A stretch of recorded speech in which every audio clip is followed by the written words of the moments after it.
Yo, every week I scour the interwebs to find juicy free games for you to enjoy. I want to take you gigaloads with the most below to Steam, where we have an absurd amount of free to play and free to keep games this week.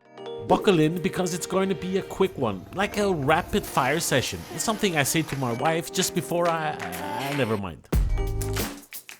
We start with one of the more funky looking games this week, All Walls Must Fall, a tech noir tactics game with emphasis on tactical RPG and turn-based goodness. All Walls Must Fall is an isometric tactics game where actions happen to the pulsating beat of the music. You control time-traveling secret agents as they jump and loop through a single night in the city of Berlin. Here you will carefully plan your decisions and use powerful time-manipulating abilities to your advantage, as you carry out your missions in the shadows or in the plain sight. It's sitting in with mostly positive reviews on Steam with a sweet 281 reviews. Next, we move to a game that's been butchered in the review section. It's sitting in with mostly negative reviews on Steam, but I'm not sure it's justified. Histera is a free-to-play, fast-paced multiplayer shooter where the battle is set inside a dynamic glitching arena, like a combination of battlefields from the past, present and future. It's some pretty funky stuff, and I'm sure that the developers were consuming a significant amount of mushrooms as they were developing this bad boy. Histera is still in early access, so be patient, and it's most likely why it's sitting in with mostly negative reviews. It's like playing an early alpha, but as I said, just keep that in mind.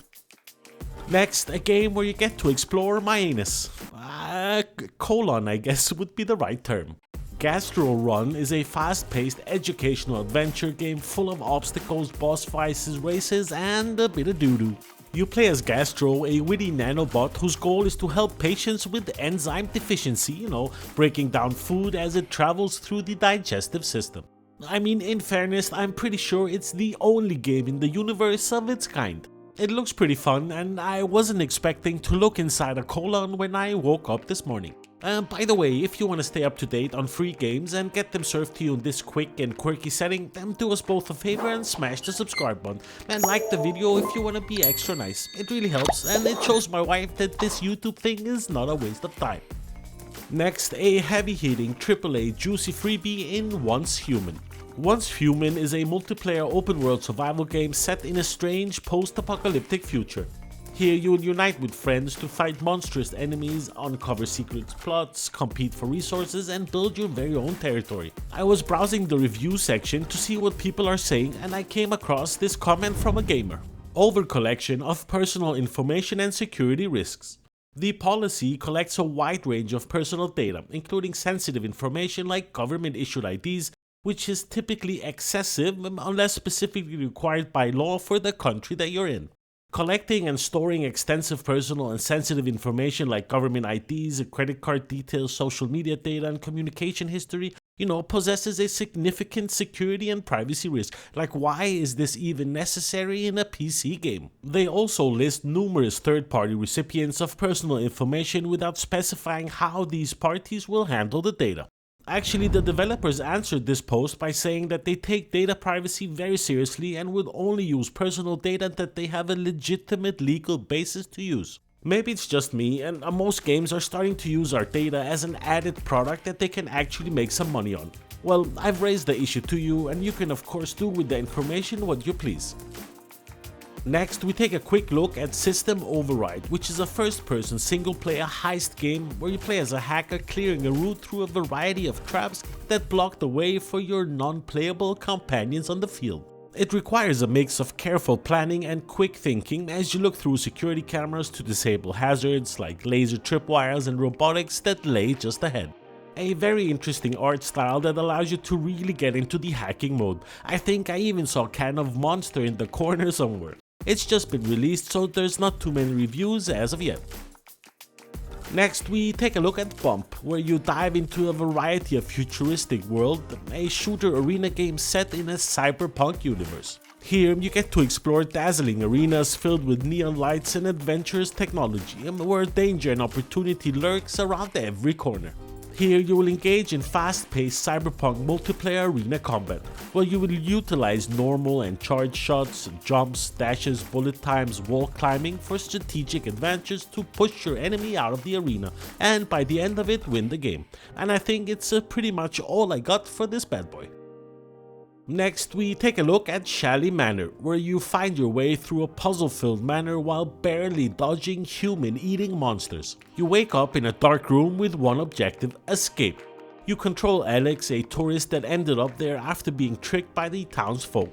Explore the hallways and rooms and help them escape before it's too late. Shelly Manor was released just a few days ago and it's currently sitting in with the positive reviews, so it's off to a good start. Next, we take a quick look at Funky Panic Attack, which gets a 10 out of 10 for the funky name. The story revolves around Luna that has to navigate this funky world to find Halloween, or something like that. I didn't understand it. But I guess what we have here is a juicy adventure 3D platformer with speedrunning potential, and what someone can call an interesting graphics. If you like it, you'll find it on Steam. Last but not least, we take a look at Katto Rising Tides, which is a funny and dynamic platforming game. Enter the kingdom of Aglia and face terrible enemies, move and jump between floors and obstacles, and do your best to restore peace for your kingdom.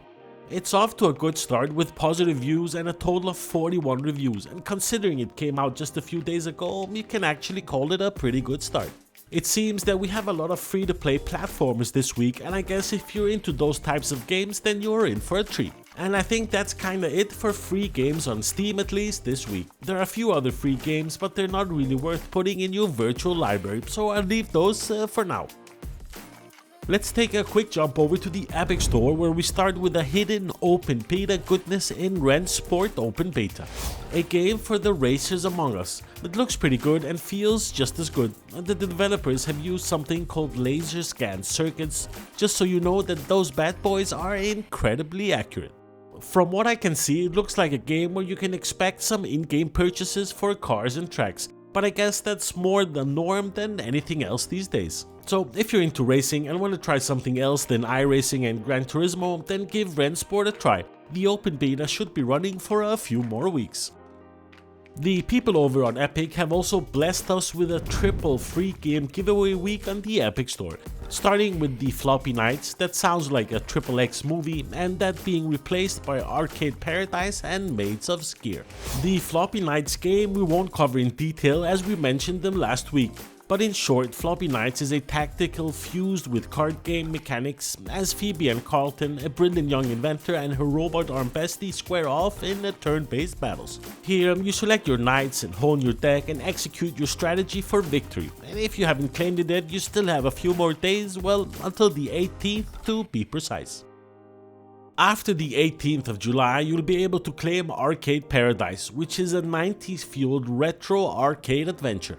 You play as Ashley and you've just been given the keys to the family laundromat. But rather than washing dirty rags for a living, you decide to turn the laundromat into the ultimate arcade.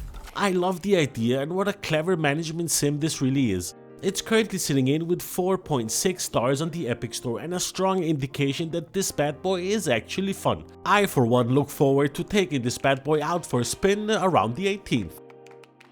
Also on the 18th, you can claim Maid of Sker, which is a first-person survival horror game set in a remote hotel with a gory and macabre history from a Welsh folklore.